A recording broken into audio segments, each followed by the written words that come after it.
안녕하세요. 자기야, 내가 지금 반가워 죽어봐야 정신 차리지?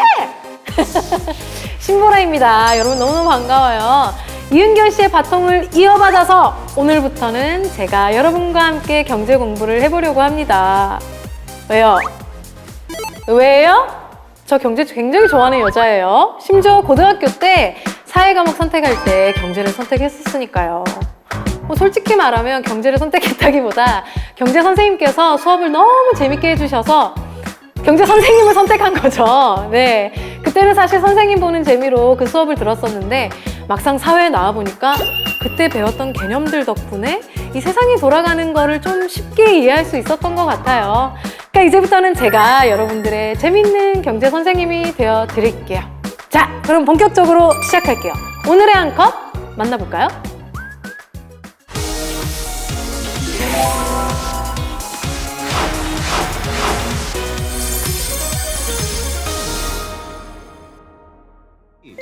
낙방의 달인, 굴욕의 지존, 취미는 이력서 쓰기요, 특기는 면접에서 떨어지기인 방태식은 어쩔 수 없는 대한민국 청년 실업자입니다.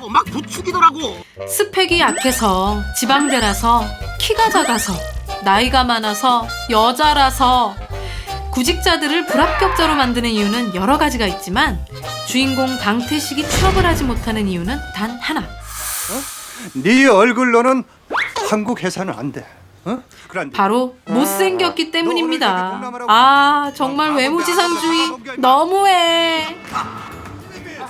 살 길을 궁리하던 태식은 평생 자신의 발목을 잡던 외모를 적극 활용. 부탄 출신 노동자 방가 캬르키란 이름으로 취업에 성공하게 되는데요. 태식은 각국에서 온 외국인 노동자와 함께 일하고 어울리며 가까워집니다. 그들을 위해 대변인 노릇을 하기도 하고 사랑에 빠지기도 하면서 차츰 진심으로 외국인 노동자들을 대하게 되죠. 실업난으로부터 외국인 노동자들의 인권 문제를 웃음으로 승화시킨 이 영화는 국회의원들은 물론이고 유명 인사들도 줄이어 관람하기도 했답니다.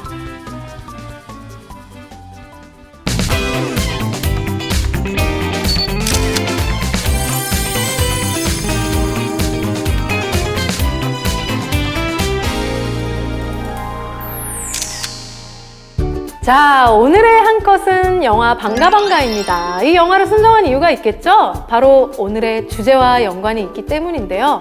바로 실업이에요. 이 실업이란 일자리를 구하지 못해서 쉬고 있는 상태를 말하는데요. 이 영화 방가방가 속 주인공인 태식이처럼 열심히 직장을 가지려고 구직 활동을 했는데도 취업하지 못한 사람을 실업자라고 하죠. 왜 우리 통계청에서 매월 실업률을 계산해서 발표를 하는데요. 이 실업률을 계산할 때 가장 중요한 것은 바로 경제활동 인구입니다. 만 15세 이상의 사람을 노동 가능 인구라고 하는데요. 이 노동 가능 인구 모두가 경제활동 인구냐? No! 아니에요. 이 노동 가능 인구 중에서 경제활동에 참여할 의사가 있거나 실제 일을 하고 있는 사람을 경제활동 인구라고 합니다. 그렇다면 누가 경제활동 인구이고 누가 비경제활동 인구냐? 자, 비경제활동 인구는요, 주부님, 우리 어머님들 집에서 일하시니까 경제활동을 한다고 할 수 없는 거예요. 그래서 주부님, 그리고 15세 이상의 학생도 경제활동을 하지 않으니까 비경제활동 인구겠죠. 그리고 취업준비생, 그리고 연로하신 어르신들, 연로자분들, 그리고 자선사업이나 종교단체에 참여하고 있는 사람들을 비경제활동 인구라고 해요. 그럼 그 나머지는 모두 다 경제활동 인구겠죠? 그 중에서도 현재 일을 하고 있으면 취업자, 일을 하지 않고 있으면 실업자라고 합니다. 자, 지금 헷갈렸어. 지금 경숙이 이해 안 됐어, 지금. 자, 잘 들어봐요. 다시 한번 정리할게요. 15세 이상의 노동 가능 인구 중에서 비경제활동 인구를 빼면 경제활동 인구고요. 그리고 그 중에서도 일을 하고 있지 않은 사람이 실업자인 거예요. 이해됐죠? 자, 그런데 실업은 왜 발생하는 걸까요? 사실 여러분, 실업에도 다양한 원인이 있고 다양한 종류가 있다는 거 알고 계세요? 제가 차근차근히 하나씩 알려드릴게요.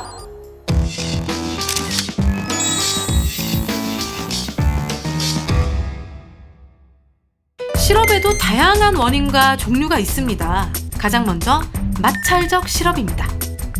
더 좋은 직장을 가지고 싶어서 다니던 직장을 그만두고 다른 직장을 준비할 때 발생하는 실업이에요.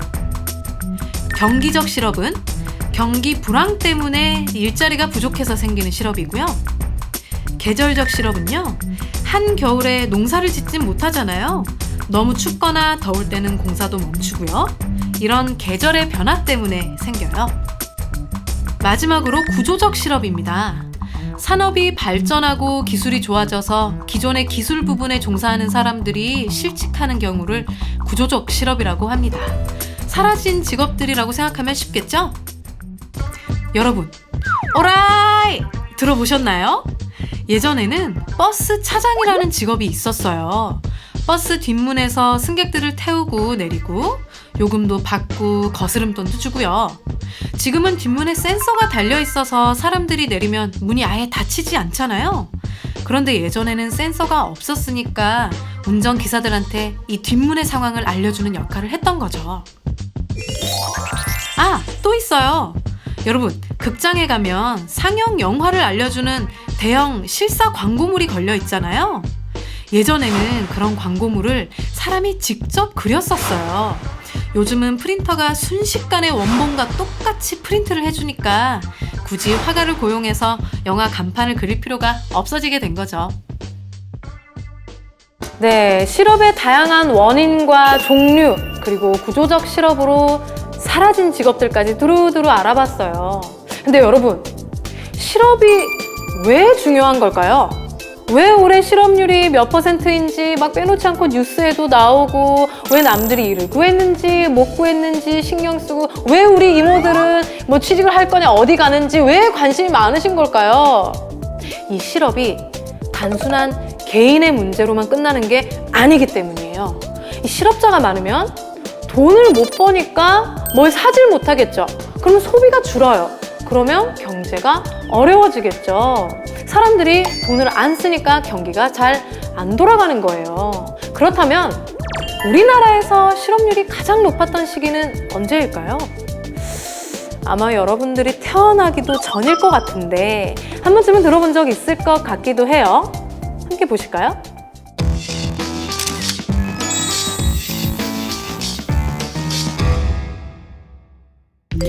혹시 4호정, 56도, 38선, 이태백이라는 단어들의 공통점이 뭔지 아세요?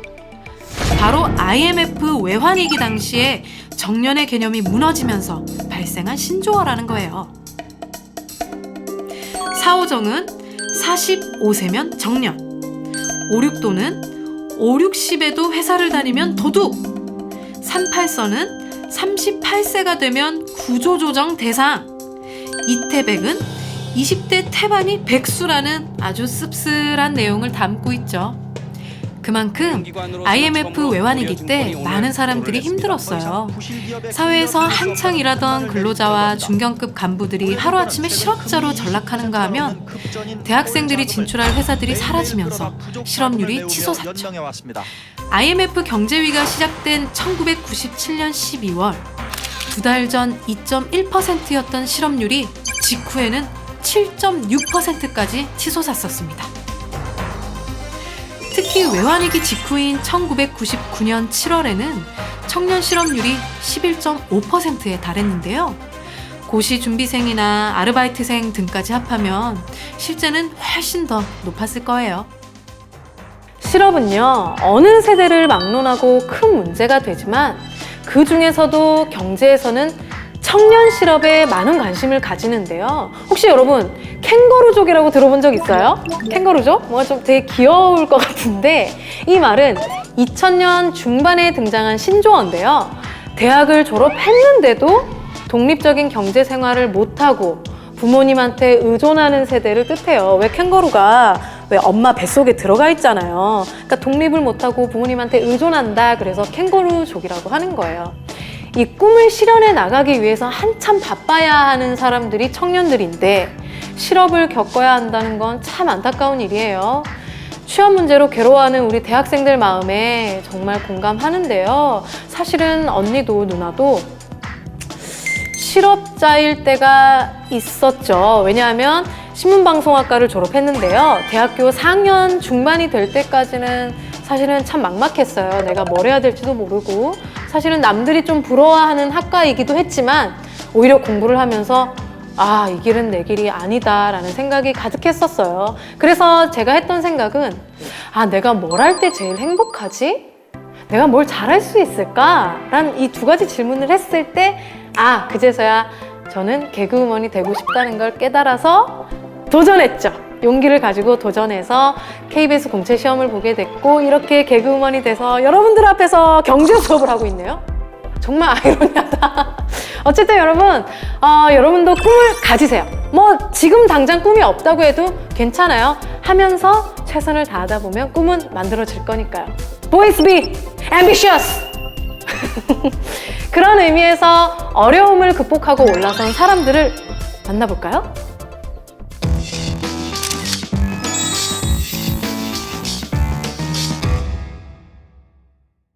유명인들의 인생 역전 스토리 한번 볼까요? 엑스맨 울버린으로 유명한 배우 휴 잭맨은 할리우드 대스타가 되기 전에 광대로 일했다고 합니다. 이렇게 멋진 광대 보셨나요? 상상하기 어렵지만 데뷔 전 휴 잭맨은 3년 동안 광대 아르바이트를 했다는데요. 한 번 공연을 할 때마다 받은 돈은 $50. 훗날 휴 잭맨은 광대 아르바이트 경험이 큰 도움이 됐다는 소감을 밝히기도 했죠. Where's Victor? 다음은 미국의 최초 흑인 대통령 오바마입니다.